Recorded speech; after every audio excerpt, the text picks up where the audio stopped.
अस्सलाम वालेकुम। प्रोग्राम बयानिया के साथ मैं हूं आलिया शब्बीर। पंजाब असेंबली में हंगामा राई मारदार के बाद फाइनली कायदे ऐवान का इंतखाब कर लिया गया, लेकिन पाकिस्तान तहरीक इंसाफ काफ लीग ने बाइकआउट किया। हमजा शहबाज वजीर आला मुंतखब हो गए। लेकिन सवाल यह है कि पंजाब असेंबली में आज जो कुछ हुआ, क्या ये पाकिस्तान की सियासत में आगे चलकर मजीद कशीदगी का बायस बनेगा, और क्या तमाम सियासी जमातें इसको सपोर्ट करेंगी या फिर इस पर मजम्मत करेंगी और इसको डिसोन करेंगी। अपने कारकुनान और अपने कायदीन, अपने अरकान को कहेंगी कि इसके ऊपर इसको डिसोन करें और इसकी मजम्मत करें। लेकिन ऐसा लग नहीं रहा। पाकिस्तान तहरीक इंसाफ लगता यह है कि टकराव की सियासत करना चाहती है। इसीलिए फवाद चौधरी साहब ने एक ट्वीट किया है जिस पर वो कहते हैं कि पाकिस्तान सिविल अनरेस्ट की तरफ बढ़ रहा है और इमरान खान ने अब भी बड़े तहम्मुल का मुजाहरा किया है, आगे वो शायद ना रोक सकें। अवामी राबता मुहिम जो कि इमरान खान साहब शुरू कर चुके हैं, कराची में भी उनका जलसा, पेशावर में आप उनका एक बड़ा पावर शो देख चुके हैं। लेकिन इस तरह के वाकयात पहले भी देखे हैं जो कि सड़कों पर हुए हैं, होटल्स में हुए हैं। लेकिन अब ये पंजाब असेंबली के मनाजर जो सब ने देखे, सब ने अफसोस का इजहार किया। लेकिन पाकिस्तान की ये सियासी तारीख जो है स्याह बाब के तौर पर याद तो रखी जाएगी, लेकिन आगे चलकर होगा क्या। एक तरफ तो वजीर आजम शहबाज शरीफ और बेटा वजीर आला पंजाब हमजा शहबाज शरीफ, तो इस पर क्या आगे चलकर मुश्किलात का शिकार हो सकते हैं ये हुकूमत, इसी पर बात की जाएगी आज के प्रोग्राम में। मेरे साथ मौजूद हैं जमशेद इकबाल चीमा साहब, पाकिस्तान तहरीक इंसाफ के सीनियर रहनुमा है। जमशेद इकबाल चीमा साहब, प्रोग्राम में आपको खुश आमदीद कहूँगी। हमें ज्वाइन किया है कुमर दिलशाद साहब ने, साबिक सेक्रेटरी इलेक्शन कमीशन है। कुमर साहब, आपको भी खुश आमदीद प्रोग्राम में। जमशेद इकबाल चीमा साहब, प्रोग्राम का आगाज़ आपसे करती हूँ। सबसे पहले तो ये बताइए कि आज जो पंजाब असेंबली में हमने रवायत देखी है, इससे पहले इसकी नज़ीर नहीं मिलती। आप नहीं समझते पाकिस्तान तहरीक इंसाफ इसकी जिम्मेदार है ऐसे रवैये की जो सियासत में मेरा ख्याल में नहीं होना चाहिए? अच्छा, मुझे बता दें जरा कैसे, ताकि मुझे भी याद हो जाए। जी जी जी जी। हम कैसे जिम्मेदार हैं जरा बता दें ताकि मुझे भी याद हो जाए ना, मुझे मैं एल इन्फॉर्म दूँ। जी, डिप्टी स्पीकर के ऊपर जिस तरह से सबसे पहले आगाज़ पाकिस्तान तहरीक इंसाफ की जानिब से किया गया, उनके अरकान की जानिब से किया गया, डिप्टी स्पीकर और को जिस तरह से उन पर हमला किया गया, उनको मारा गया, उनके बाल नोचे गए, वो सब ने देखे। अगर इसके अलावा कोई तफसील है तो आप गाइड कीजिए। मेरा देखें, इसमें ये जो है ना, डिप्टी स्पीकर का जो मैंने देखा है वो तो ये था कि उस पर लोटे उन्हें दिखाए गए हैं या लोटे उनकी तरफ फेंके गए हैं। जो बंदा भी अपनी पार्टी का मैंडेट बेचे दे, पैसे ले ले, बिक जाए या तारी कर जाए, उसको लोटा जो दिखाना बड़ी कॉमन सी रवायत है और बड़ी पुरानी रवायत है। लोटा कहते भी हैं और लोटा कहते भी है उसको। तो मरहले का तशद्दुद तो उस पर किसी ने नहीं किया। आप कह लें कि लोगों ने एहतजाज किया है, डेफिनेटली वो हक है और वही रवायत है। लेकिन ये जो बाद में जो कुछ हुआ है ये रवायत बहरहाल यहाँ के नहीं है। नहीं, मैं बिल्कुल उसके ऊपर भी बात करती हूँ, आपसे सवाल भी करूँगी। लेकिन हाथापाई करना, उनके बाल नोचना, क्या ये भी लोटे मारना, और ये भी है कि ये एक रवायत के मुताबिक ही है कि क्योंकि उन्होंने पार्टी से मुनहरिफ हो गए इसलिए ऐसा इकदाम किया गया? डेफिनेटली उन पर एहतजाज की वजह ये थी कि वो आप कह लें कि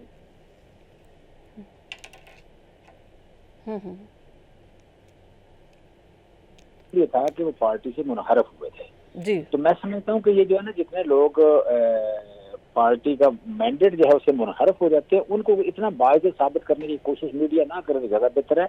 ये कोई बड़ी गलत सी रवायत है कि एक जी बिल्कुल हम इसको इनकरेज नहीं करेंगे, डिस्करेज करेंगे।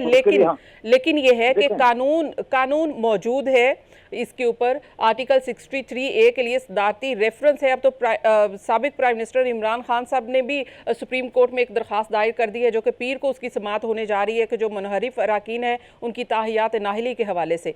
ये अब कानून मौजूद है, जब कानून अपना रास्ता इख्तियार कर सकता है तो फिर हाथापाई या खुद कानून को हाथ में लेना, अरकान असेंबली खुद जिम्मेदार नहीं है इसके?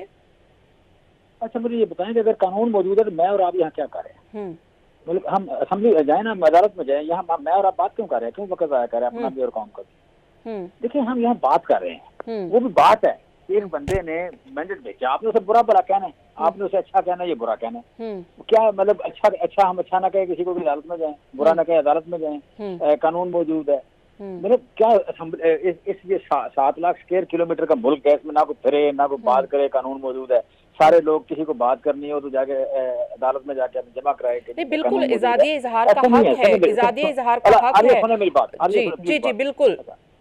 तो मैं कह रहा हूँ कि ये जो है ना ये नई रवायत, मैं कह रहा हूँ कि जिस बंदे ने मैंडेट बेचा वो डिजर्व करता है कि उसके साथ उसे लोग आप कह लें कि उसके खिलाफ एहतजाज करें, उसे बुरा समझें, बुरा कहें, जो भी कहें, वो एक रवायत है, कहना है लोगों ने। जी बिल्कुल, उसको बुरा कहें, उसको डिस्करेज करें, लेकिन हाथापाई मारदार नहीं होनी चाहिए, ये नहीं होना चाहिए, ये बिल्कुल नहीं हुई। और सिविल अनरेस्ट की तरफ नहीं बढ़ना चाहिए। अगर आप इस तरह का रवैया रखेंगे, उसको इनकरेज करेंगे और आपके कायदीन ये ट्वीट करेंगे कि हम सिविल अनरेस्ट की तरफ बढ़ रहे हैं, तो फिर ये मामलात शदीद खराब होंगे, बेहतरी नहीं आएगी। अच्छा, आप सीधी सिविल अनरेस्ट पे जा रही हैं। मैं कह रहा हूँ पहले बात यहाँ से शुरू करें कि 20-20 करोड़ क्यों लिया है, बात यहाँ से शुरू करें, मैं भी तरतीब से बात करूँ। आप जा रही हैं सिविल अनरेस्ट पे, आप जा रही हैं अदालत पे। जी अदालत पे क्यों नहीं गए आप? मैं कह रहा हूँ, मैं एक ऐसे चवड़ आदमी के लिए की बात कर रहा हूँ जिसने पैसे ले लिए, जिसने मैंडेट बेच दिया। मैं यहाँ से बात शुरू करना चाहता हूँ, आप भी यहाँ से शुरू करें ताकि मैं भी बात कर सकूँ। आप मुझे कहते वहां जाए अदालत में, ठीक है, तो फिर सिविल अनरेस्ट जब हो जाएगा फिर आप भी अदालत में चले जाना। फिर तो सिविल अनरेस्ट जब होएगा जो कत्ल हो जाएगा, अदालत में चला जाए, बात खत्म हो गई। यानी कि रूल ऑफ लॉ कोई एग्जिस्ट नहीं करता, और इसके ऊपर जो बातचीत है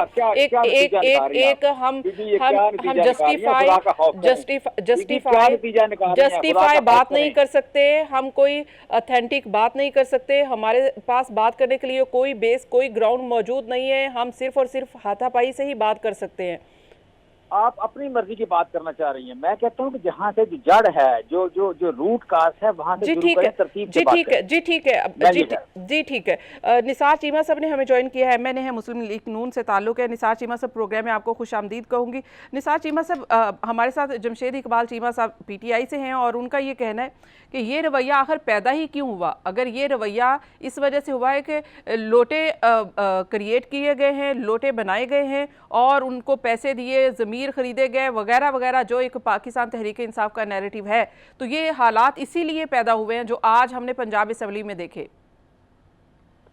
देखिए, पहले तो गुजारिश ये है कि कुछ अर्सा पहले इसी पंजाब असेंबली के चंद लोग जो मुस्लिम लीग नून के टिकट पे मुंतखब हुए थे, जब हमें छोड़ के वो इनकी तरफ गए तो प्राइम मिनिस्टर साहब उस वक्त जो थे इमरान खान साहब, उन्होंने गर्मजोशी से उनको वेलकम किया। इमरान खान साहब से उनकी मुलाकातें करवाई गई। ये कहा जाता रहा जनाब हमने इतनी विकटें गिरा दी। इन्होंने नहीं कहा किसी ने कि जनाब ये तो ज़मीर फरोश हैं, ये मुस्लिम लीग नून के टिकट पे मुंतखब हुए थे, ये इधर इनका आना जो है वो ज़मीर फरोशी है। देखें, जब ये है कि इनके करतूतों से तंग आकर लोग इनको छोड़ने पे मजबूर हुए। वजह क्या थी? वजह साफ जाहिर है, वजह ये थी कि 3.5 पौने 4 साल में अवाम का जो अशर हुआ है महंगाई और बेरोजगारी की शक्ल में, जिसकी वजह से ये हुकूमत इतनी डिस्क्रेडिट और बदनाम हुई है कि कोई भी शख्स जो है, कोई बाशऊर शख्स इस बदनाम हुकूमत का हिस्सेदार बन के रहने के लिए तैयार नहीं था। बात ये सबको पता है, जिन्होंने अवाम के पास जाना है आइंदा इलेक्शन में, उनको पता है कि आइंदा इलेक्शन में बल्ले का निशान जो है ये शिकस्त और रुसवाई का सिंबल होगा। यही वजह है कि लोग इनके अपने भी छोड़ते गए और इनके थादी भी एक एक करके इन्होंने छलांगे लगा दी इस डूबती कश्ती से। बात यह है कि अपने गिरेबान में झांकने की बजाय दूसरों पे इल्जाम तराशी जो है, उससे मसला हल नहीं होता। असल बात यह है कि जिस तरह जो कल्चर इन्होंने इमरान खान साहब ने इंट्रोड्यूस किया, उसी के हम असरात देख रहे हैं। आज पंजाब असेंबली में जो कुछ हुआ है वो बिल्कुल उसकी रिफ्लेक्शन है। लेकिन निसार साहब में देखें कि जो रवैया, जो सलूक चौधरी परवेज इलाही के साथ हुआ, उसकी भी मजम्मत की जानी चाहिए। जो रवैया, जो सलूक जिस तरह से परवेज इलाही साहब के साथ हुआ, उसकी मजम्मत की जानी चाहिए। जी बिल्कुल, बिल्कुल सही बात है। देखें, बात यह है कि आगाज इस तरह हुआ कि डिप्टी स्पीकर पे हमला कर दिया गया। जाहिर है कि ये कि हर सेन शख्स जो है, हर बाज़मीर और बाशऊर शख्स उसकी मजम्मत करेगा। बिल्कुल यह है कि ऐसे लोगों को कानून के कटहरे में लाना चाहिए, सलाह मिलनी चाहिए। जिन्होंने परवेज भाई साहब पे हमला किया है वो भी काबिल मजम्मत है, उनको भी कानून के किनारे में लाना चाहिए। बिल्कुल, चौधरी परवेज इलाही ने तो कह दिया कि राना मशहूद साहब ने, मैंने खुद देखा है उनको मारते हुए। नहीं, देखिए, गुजारिश ये है कि इसकी बिल्कुल इंक्वायरी होनी चाहिए। वीडियोस मौजूद हैं, जिन्होंने ये है कि जिन्होंने जिस पे भी हमला किया है सब वीडियोस मौजूद है। उनकी मदद से मुजरिमों को ढूंढना और सलाह देना कोई मुश्किल नहीं है, कतई मुश्किल नहीं है। लेकिन गुजारिश ये है कि मैं ये फिर कहूंगा कि स्पोर्ट्समैन स्पिरिट का मुजाहरा करना चाहिए था। अखलाकी कदरों की पामाली हुई है, और ये एक पार्लिमानी रवायात की पामाली हुई है, और ये स्पोर्ट्समैन स्पिरिट की पामाली हुई है। इमरान खान साहब को भी देखें, जब उन्होंने देखा कि अक्सरियत मेरे साथ नहीं रही तो उनको स्पोर्ट्समैन स्पिरिट का मुजाहरा करके खुद ही मुस्ताफी होना चाहिए था, बजाय इसके वो 6 हथकंडे इस्तेमाल करते। इसी तरह वहाँ पे पंजाब में जब देखा गया कि हुकूमत के साथ पीटीआई के साथ अक्सरियत नहीं रह गई, तो फिर यह है कि उनको फराख दिली का मुजाहरा करना चाहिए था और स्पोर्ट्समैन स्पिरिट दिखाकर उनको यह है कि डिप्टी स्पीकर को ये फ्री हैंड देना चाहिए था कि बिल्कुल आप ये है कि इलेक्शन मुनक़िद करवाएं फ्री एंड फेयर एक माहौल में। चाहूंगी कि जमशेद साहब आप इसके ऊपर कमेंट कीजिएगा। मेरा आपसे ये सवाल है कि आपका गुस्सा बिल्कुल अपनी जगह पे जायज़ हो सकता है, आपके मुनहरिफ अरकान आपको चाह रहे हैं, फिर इसके अलावा जो कुछ भी सियासत में हो रहा है, जो भी आपकी हुकूमत के साथ हो रहा है, पहली बात तो ये है कि किसी भी मुंतखब हुकूमत को अपनी मुद्दत पूरी करनी चाहिए, हम इसके कायल हैं। लेकिन इसके बावजूद भी अगर ऐसा हो रहा है तो बात को किसी बेहतर तरीके से भी किया जा सकता है। आज जो रवैया हुआ ये आगे चलकर अगर आपके साथ भी यही होगा तो फिर आप उसको जस्टिफाई कर सकेंगे? नहीं, मैं थोड़ा देखें, इसमें दो बातें कर रही हैं आप बात कर रही हैं कि लोटा कहना, नारे लगाना, आप कह लें कि डिसलाइकिंग शो करना, ये और बात है, शिद्दत करना और बात है। शिद्दत को तो जाहिर कोई बंदा प्रमोट नहीं कर सकता, उसको कोई जस्टिफाई नहीं कर सकता, उसको जस्टिफाई करने का मतलब ही कोई नहीं है, ठीक है। शिद्दत को जस्टिफाई करना, कानून को हाथ में लेना, ये तो कोई मतलब नहीं है, ठीक है। सो मैं ना उसको प्रमोट करता हूँ, ना मैं उसको आप कह लें कि एंडोर्स करता हूँ, ना मैं उसको प्रमोट करता है, आप कह लें कि उसकी तायीद करता हूँ। सिंपल सी बात है, मैं बात कर रहा हूँ कि जब भी आप अक्सरियत में हैं या आप जीत रहे हैं, तो उस वक्त अगर कोई बंदा और आपने लोगों का वो कोई चीज चोरी की हुई है, तो आपने मैंडेट चोरी किया हुआ है, खरीदा हुआ है, तो उस वक्त अगर कोई बंदा एहतजाज करता है तो एहतजाज सब्र से सुने। दूसरी बात इसमें देखें, दो वाकयात हुए हैं। एक वाकया, अगर मुस्लिम लीग नून की अक्सरियत थी, वो साबित हुआ बाद में कि उनकी अक्सरियत है, या जो इसमें गवर्नमेंट है, सिटिंग गवर्नमेंट, उसकी अक्सरियत थी, अक्सरियत है, तो वो इलेक्शन का प्रोसेस है, वो कंप्लीट होना ही होना है।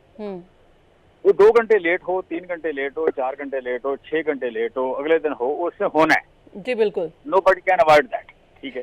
इससे कोई फायदा तो नहीं हुआ, इससे कोई फायदा पाकिस्तान तहरीक इंसाफ को कोई हासिल नहीं हुआ अगर ये सब कुछ माहौल हुआ है, तो यही तो सवाल है। मैं कह रहा हूँ, देखें, हमने वहाँ लेट किया ना, मरकज में लेट किया हमने, ठीक है। हमने एक कल्प्रेट को नंगा कर दिया। ये हमारा हक है कि हमारे खिलाफ साजिश की किसने है। अगर पहले दिन हम छोड़ देते तो यहाँ पे बड़े मुकद्दस लोग, बड़े मुहब्बे वतन, तराने पढ़ने वाले बच जाते। हमने सारे नंगे किए कि पीछे इसके कौन कौन है। हमने रात 12 बजे तक किसको उसको नंगा नहीं किया, अदालत खोलने वालों को नंगा किया हमने, ठीक है, तो पीछे बैठने वालों को किया। भाई ये तो हमारा हक है ना। नहीं, मेरे ख्याल में कि हमें पार्लिमानी लैंग्वेज में रहते हुए भी किसी प्रोग्राम में भी हमें बात करनी चाहिए महज़ब तरीके से। जमशेद साहब, मैं चाहूंगी कि आप प्रोग्राम में इसी दायरे में रहकर बात करें, लेकिन एक ब्रेक के बाद की पहुंचे।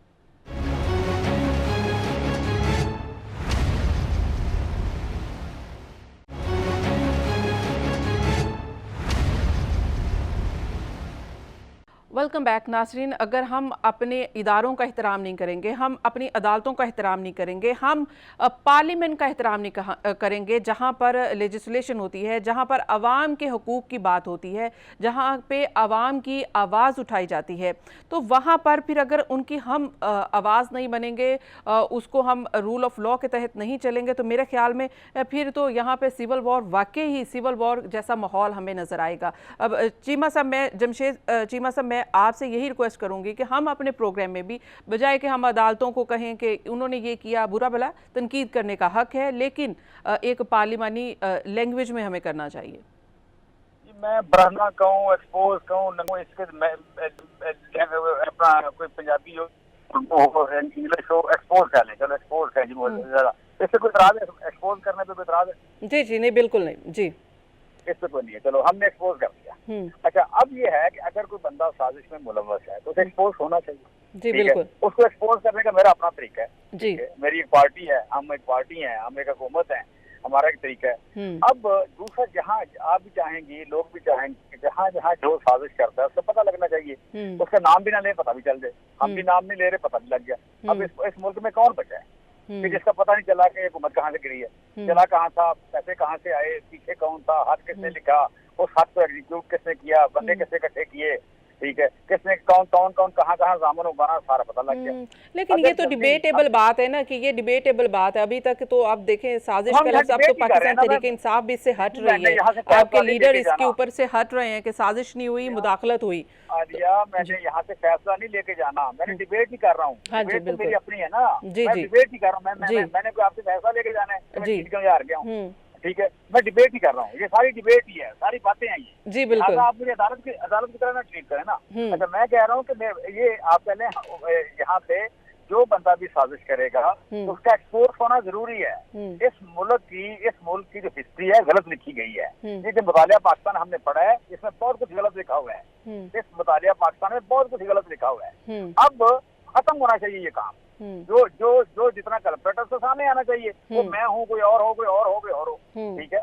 सो बेसिकली उसको एक्सपोज करना ये बड़ी बदसूरती होगी। हमने ये जरूरत नहीं है लिबर्टी। चलो, लेकिन इसमें जाहिर है, इसमें बिल्कुल मैं आपसे एग्री करती हूँ, लेकिन इसमें मुल्क और कौम अवाम का नुकसान नहीं होना चाहिए और रूल ऑफ लॉ के तहत होना चाहिए। इस पे भी हमें, मैं कह रहा हूँ कि मुल्क और कौम का नुकसान बचेगा ही उस वक्त जब हम नाम नहीं लें और एक्सपोज कर दें। जी जी, हम किसी को गाली ना दें और एक्सपोज कर दें, लोगों को पता लग जाए कि है कौन, असल कौन है, ठीक है। लिहाजा हमने यही किया। जी चीमा साहब, एक सवाल का जवाब दे दीजिए कि चलें, आज तो कायदे ऐवान मुंतखब हो गए पंजाब असम्बली में, हमजा शहबाज वजीर आला मुंतखब हो गए। क्या आप लोगों ने वॉकआउट कर दिया? क्या आप पंजाब असम्बली से भी इस्तीफे देने जा रहे हैं? नहीं, मुझे पार्टी के डिसीजन इसका अभी तक ऐसा नहीं हुआ, लिहाजा हम ऐसा नहीं कह रहे कि जो पार्टी का डिसीजन नहीं हुआ, जब डिसीजन होगा तो फिर, लेकिन मेरा ख्याल इस्तीफे देंगे। लेकिन अगर चेयरमैन ने डिसीजन या पहले मरकजी कोर कमेटी ने डिसीजन किया, पार्टी ने डिसीजन किया, पार्टी ने डिसीजन किया, डेफिनेटली देंगे। But it is yet to be decided. तो हमें उम्मीद थी कि हम जीतेंगे, हम नहीं जीते, तो अब जो नेक्स्ट है वो देख लेते हैं कि जो फैसला होगा। बाकी यह है कि देखिए, हम बार बार मैं अपनी बात को दोबारा दोहराऊं कि हम कहीं भी कोई तशद्दुद को हवा देने वाले नहीं है, प्रमोट करने वाले नहीं है।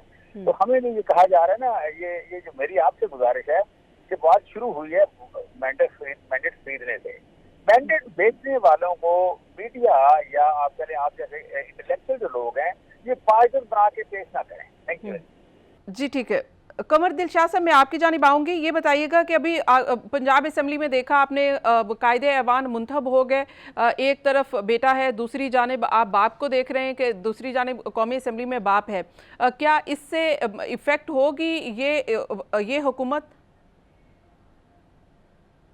असूल पर मैं बताएं कि डिप्टी स्पीकर काम स्पीकर ने आइन के आर्टिकल 64(1)(4) के तहत और साथ साथ पार्लियामेंट का जो रूल बड़ा इम्पोर्टेंट है 43, जो chief justice of Pakistan Iftikhar Ahmed Chaudhry और उनके बेंच मेंबर थे जस्टिस आसिफ सईद खोसा ने एक लाइन दी थी, गाइडलाइन, कि आपने इस्तीफे कैसे कबूल करने हैं। तो वो उसी गाइडलाइन की रोशनी में पार्लियामेंट का रूल बना 43 कि जब कोई ऐसी सूरत हाल पैदा हो जाए, इज्तिमाई इस्तीफे आ जाएं, तो उनके मेंबरान जिन्होंने इस्तीफे दिए उनको फर्दन बुलाया जाएगा, उनसे पूछा जाएगा, उनसे हलफनामा लिया जाएगा राजदारी के साथ कि आपको कोई तरगीब, लालच, धमकाया तो नहीं गया, आपने किस जज्बे के तहत इस्तीफा दिया। तो बाकायदा इंक्वायरी, इन्वेस्टिगेशन करने के इख्तियारात स्पीकर को दे दिए गए।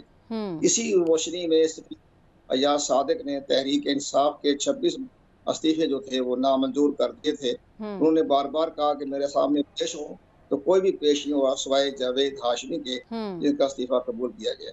लेकिन इसके साथ साथ हम ये बात दुरुस्त है, लेकिन मैं समझ में नहीं आया कि कासिम सूरी साहब बड़े सीजन बन गए थे पार्लियामेंटेरियन, तो उन्होंने ये सारे उनकी कौमी असम्बली के सेक्रेटरीट ने उनको समझाया कि आपका रिएक्शन गलत है, आपकी रूलिंग गलत है, ये आप इसको जब तक बुलाएंगे नहीं इंडिविजुअल तरीके से राजदारी के साथ उनसे बात नहीं करेंगे तो ये इस्तीफे मंजूर नहीं किए जा सकते। लेकिन उन्होंने अपनी कौमी असम्बली सेक्रेटरीट का जो लीगल डायरेक्टोरेट था उनके तमाम नोट्स को, राय को मुस्तरद करके वो भिजवा दिए इलेक्शन।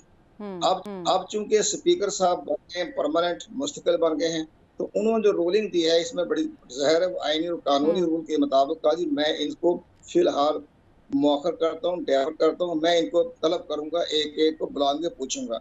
आप यकीन जाने आशा के बात यह है कि तहरीक इंसाफ के घरों में आज घी के चिराग जलाए जा रहे हैं, कि जो शुक्र है कि हमारी कौमी असम्बली की नशिस्त बच गई है और इलेक्शन कमीशन पाकिस्तान ने अगले हफ्ते ज़िमनी इंतखाबात करवा देता। मेरी खुद बात हुई है बड़ी बड़े अहम शख्सियात से, जो PTI के बड़े सीनियर लोग हैं, वो बड़े दुख में थे। उनके यहाँ शाम गरीबा मनाई जा रही थी कि जनाब बिला वजह हमसे इस्तीफे ले लिए गए और जब इमीडिएटली बुलडोज करके इलेक्शन कमीशन भिजवा दी। हमारा ख्याल था स्पीकर बुलाएगा, हम वहाँ इनकार कर देंगे, लेकिन अब बहरहाल अपने राजा प्रोबेशन ने जो फैसला किया वो दुरुस्त किया है। अब एक एक को बुलाएगा, ना जाए 6 माह लग जाए, साल लग जाए, कोई फर्क नहीं पड़ता। मैं कमरुद्दीन शाह साहब, एक सवाल है, बहुत अहम सवाल है आपसे पूछना है मुझे, लेकिन हमें ज्वाइन किया ख्वाजा नवीद साहब ने, सीनियर एडवोकेट हैं, उनसे बात करते हैं। ख्वाजा साहब, बहुत बहुत शुक्रिया प्रोग्राम में ज्वाइन करने के लिए।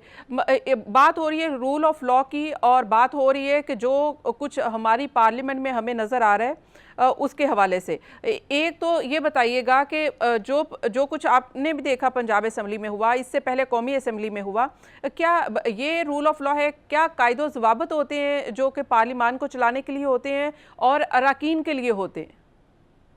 ये इंतहाई काबिल मज़म्मत है जो आज हुआ है। वो तो खैर बहुत ही ज़्यादा, मैंने अभी देखा टीवी पे, परवेज इलाही साहब की मेरे ख्याल में बाजू के ऊपर जख्म आए हुए हैं, उनको शायद वो ऑक्सीजन या इनहेलर लगा हुआ था और इस हालत में वो वहाँ से वॉक करके निकल रहे थे। तो मतलब ये कोई तरीका है? वो बुजुर्ग सियासतदान है, मेरे हिसाब से उनकी उम्र 70 साल से ऊपर होगी। इस उम्र के आदमी को मारना, वो तो वैसे ही इतना फ्रेजाइल होता है, 2 हाथ लग जाए तो बंदा खुदा ना खास्ता फौत हो सकता है। तो इन्होंने उनको जाके मारा और उनको जख्म पहुंचाए, उनके बाजू को पता नहीं क्या हुआ है। और जो मुझे लगा है वो फर्स्ट एड भी कोई ऐसी खास अच्छी नहीं थी। वो जिस तरह की ड्रेसिंग की हुई थी वो तो जैसे सिविल अस्पताल में इमरजेंसी में होती है वो वाली थी। वो तो जाहिर है रेस्क्यू ने उनकी फर्स्ट एड उनको दी, तो इसीलिए वो बड़ी बिलो स्टैंडर्ड थी, वो मैंने देखी है। जी जी।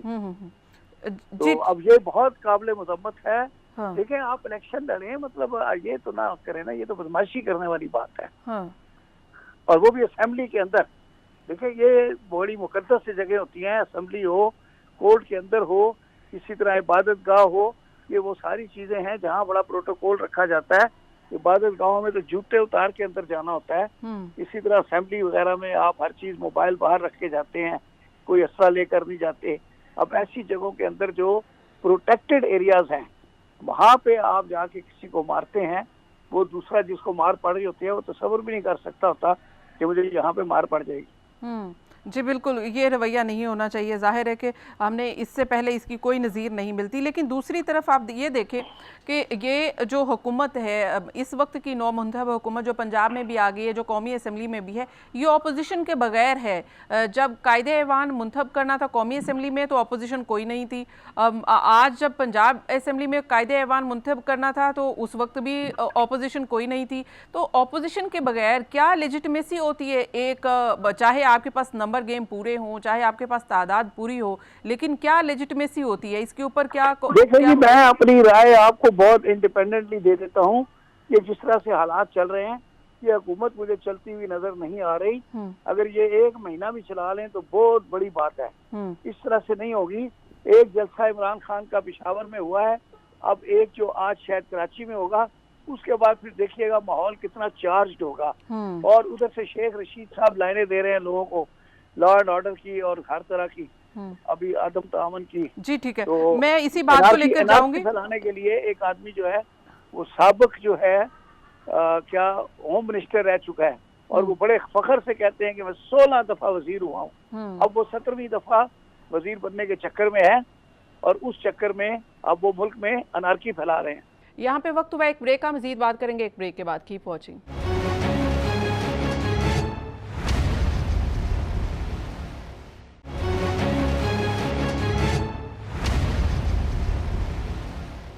वेलकम बैक नाजरीन, अब बात करते हैं। जी ठीक है, कमर दिलशाद साहब, मैं आपकी जानिब आऊँगी। पंजाब असम्बली में भी ऑपोजिशन नहीं है, कौमी असम्बली में भी ऑपोजिशन नहीं है, और ऑपोजिशन इस वक्त सड़कों पर है, और असम्बली में ऑपोजिशन के बगैर क्या यहाँ चल सकती हैं? इसमें क्या कवायदो ज़वाबित होते हैं? क्या कोई ऐसी आपको रवायत पहले मिलती है?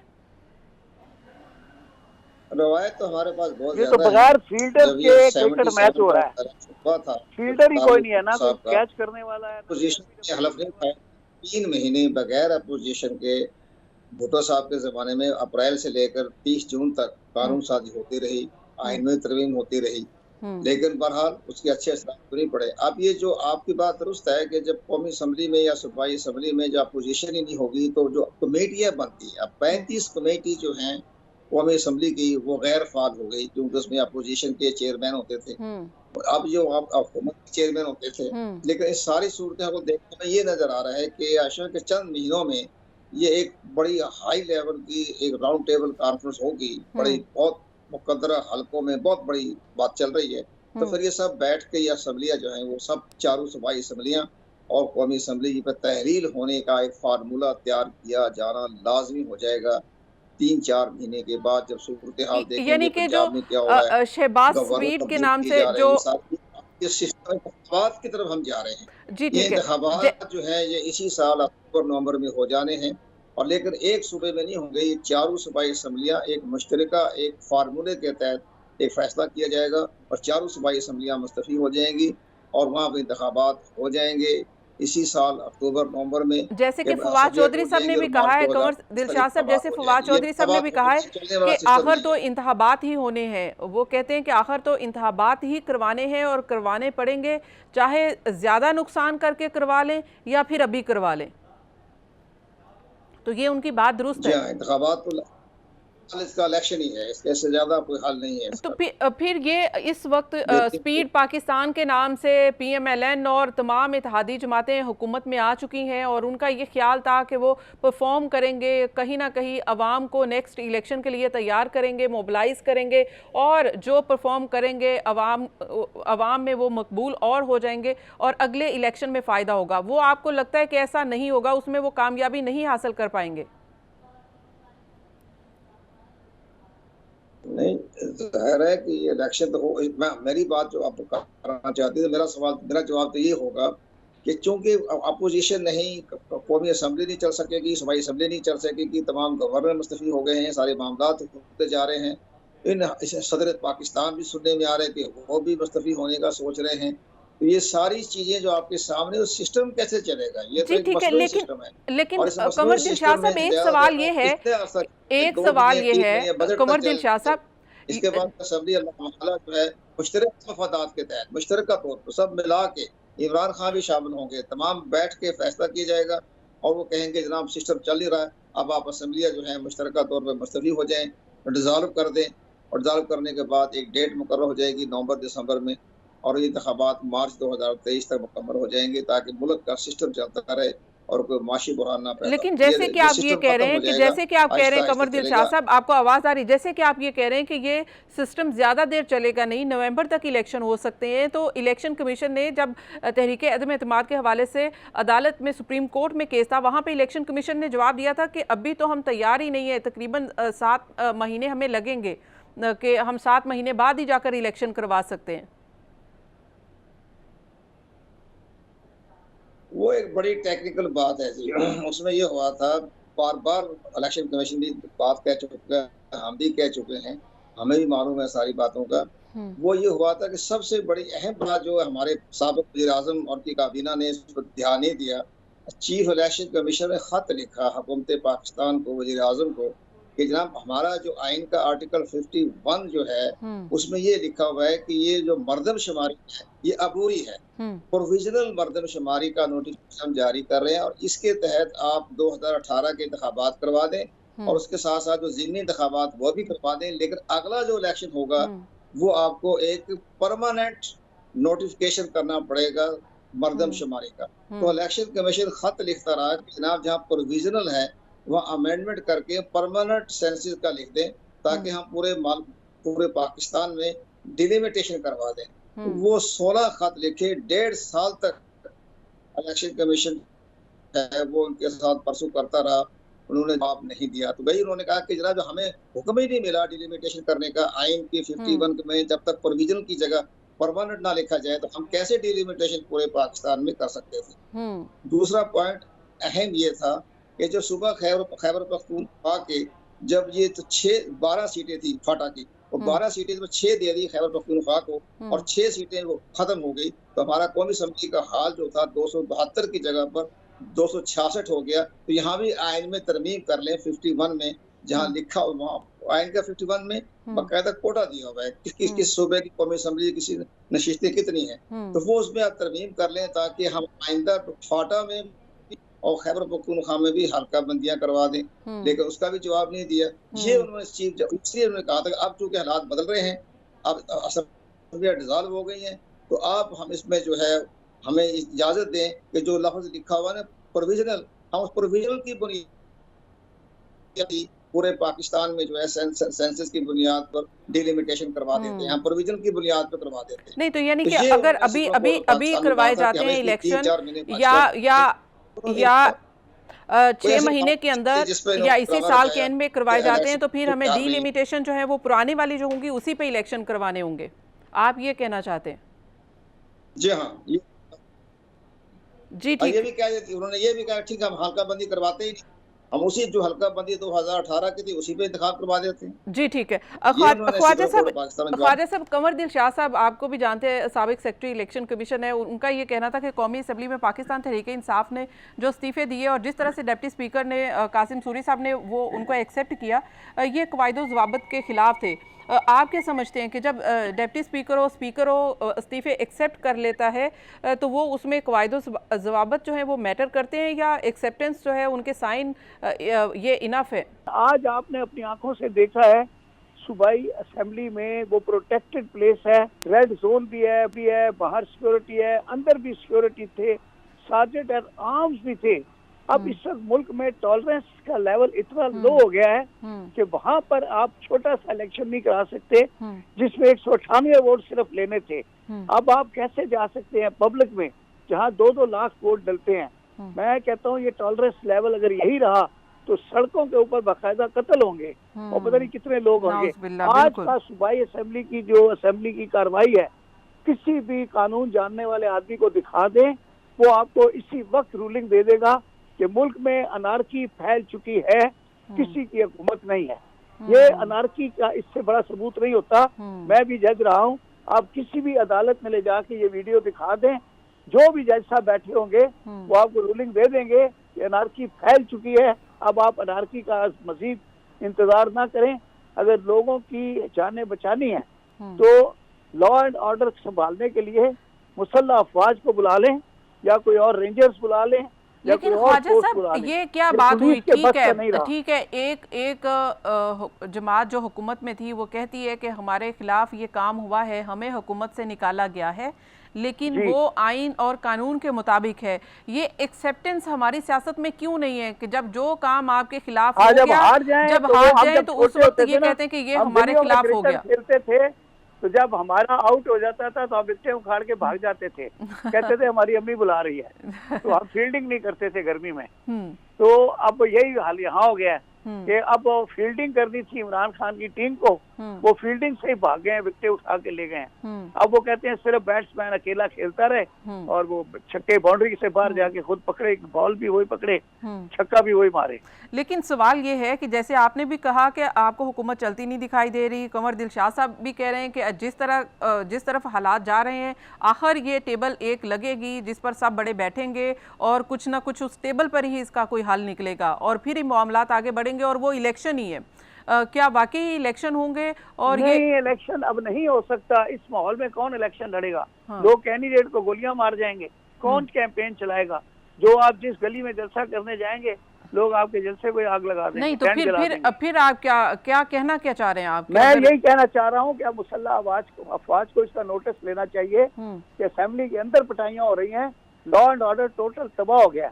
तो जो भी अदारे लॉ एंड ऑर्डर को मेंटेन करने के लिए जिनकी ड्यूटी है वो अपनी ड्यूटी अंजाम दें। इससे कबल के सैकड़ों की तादाद में लोग गली गली में मर जाएं। तो उसके बाद जहाँ ये देखे ना, वो कितना बड़ा लीडर परवेज इलाही, वो अपना वो ऑक्सीजन लगा के घूम रहा है और बाजू लटका के जा रहा है। तो इतना प्रोटेक्टेड आदमी नहीं बच सका तो छोटा मोटा आदमी कहाँ से बच सकता है? गली मोहल्ले का कैंडिडेट कैसे बचेगा? राइट, तो अब आप तो पाकिस्तान में सिविल वॉर देख चुके हैं और समझते हैं कि इस वक्त सिविल वॉर की तरफ हम बढ़ चुके हैं और इसका सिर्फ और सिर्फ इदारों के पास हल है और वही प्रोटेक्शन कर सकते हैं, इलेक्शन भी इसका कोई हल नहीं है। क्लोजिंग कमेंट्स कीजिएगा कमर दिल शाह साहब, क्या वाकई ऐसा है और ये फिर इसका जिम्मेदार कौन होगा अगर ऐसा कुछ होता है तो? सबसे बड़ी अहम बात है कि आज का जो वाकया हुआ है पंजाब असेंबली में, इससे ये बिल्कुल जो बड़े हमारे जिनके हाथ में स्टेट है, जो स्टेट अफेयर के मामला चला रहे हैं, उनके जहन में ये बात आ गई है कि अभी सिस्टम को जो है चलने वाला नहीं रहा, इसका कोई हल निकालना पड़ेगा।